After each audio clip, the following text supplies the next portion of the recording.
അസ്സലാമലൈക്കും. എത്ര ദിവസമായിടാ നിങ്ങൾ ഇന്നൊന്ന് തുറന്നു നോക്കിയിട്ട്? ദിവസങ്ങളായി അല്ലേ? എന്നെ മനസ്സിലായില്ല നിങ്ങൾക്ക്? ഞാന് നിങ്ങളെ വീട്ടിലൊരു അലമാരയില് നിശബ്ദമായി കിടക്കുന്ന വിശുദ്ധ ഖുർആനാണ്. ഒരിക്കല് നിങ്ങൾ എന്നെ തുറന്നപ്പോ നിങ്ങളെ കണ്ണുകളിൽ തിളക്കുണ്ടായിരുന്നു. നിങ്ങൾ എന്നെ ഓതുമ്പോ ഹൃദയം മുഴുവൻ സമാധാനം നിറഞ്ഞിരുന്നു.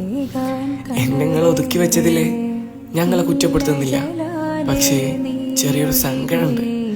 ഞാന് വേറൊരു പുസ്തകമല്ല, ഞാൻ നിന്റെ റബ്ബിന്റെ വചനങ്ങളാണ്. നിന്റെ ഇരുട്ടുകളിലെ പ്രകാശമാണ്, നിന്റെ സങ്കടങ്ങൾക്കുള്ള ആശ്വാസമാണ്. നീ വിഷമത്തോടെ ഉറങ്ങാത്ത രാത്രികളില് ഞാൻ നിന്നെ ആശ്വസിപ്പിക്കാൻ കാത്തിരിക്കുന്നുണ്ട്.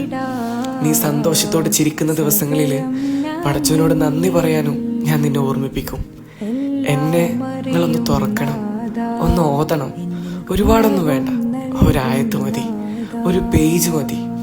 നിന്റെ നാവിൽ വീണ്ടും എന്റെ വചനങ്ങൾ തഴുകട്ടെ. അവസാന നാളിൽ ഞാൻ നിനക്ക് വേണ്ടി സാക്ഷ്യം പറയാൻ ആഗ്രഹിക്കുന്നുണ്ട്. നിനക്കെതിരായിട്ടല്ല, നിനക്ക് അനുകൂലമായി. നിങ്ങളെ ജീവിതം തിരക്കിലാണെന്ന് എനിക്കറിയാം, പക്ഷേ നിങ്ങളെ ദിവസത്തില് 5 മിനിറ്റെങ്കിലും എനിക്കായി മാറ്റിവെച്ചാൽ നിങ്ങളെ ഹൃദയം നിങ്ങൾക്ക് നന്ദി പറയും. എന്നെ വീണ്ടും നിങ്ങളെ ജീവിതത്തിലേക്ക് കൊണ്ടുവരണം. ഞാൻ അനുകൂലമായി സാക്ഷി പറയുന്നവരുടെ കൂട്ടത്തിൽ പടച്ചവങ്ങളെ ഉൾപ്പെടുത്തട്ടെ. ആമീൻ എന്ന് സ്നേഹത്തോടെ നിങ്ങളെ കാത്തിരിക്കുന്ന വിശുദ്ധ ഖുർആൻ.